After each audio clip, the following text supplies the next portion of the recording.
اور جب کسی کام کا پختہ ارادہ کر لو تو اللہ پر بھروسہ رکھو، بے شک اللہ بھروسہ رکھنے والوں کو دوست رکھتا ہے۔ اگر اللہ تمہارا مددگار ہے تو تم پر کوئی غالب نہیں آ سکتا، اور اگر وہ تمہیں چھوڑ دے تو پھر کون ہے اس کے بعد تمہاری مدد کرے۔ اور مومنوں کو تو چاہیے کہ اللہ ہی پر بھروسہ رکھیں، اور کبھی نہیں ہو سکتا کہ کوئی پیغمبر خیانت کرے، اور خیانت کرنے والوں کو قیامت کے دن خیانت کی ہوئی چیز اللہ کے روبرو لا حاضر کرنی ہوگی،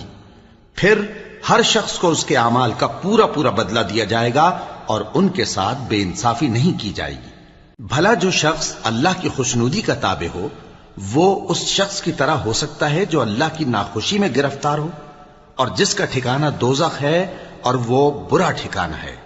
سب لوگوں کے اللہ کے ہاں مختلف درجے ہیں، اور اللہ ان کے سب اعمال دیکھ رہا ہے۔ اللہ نے مومنوں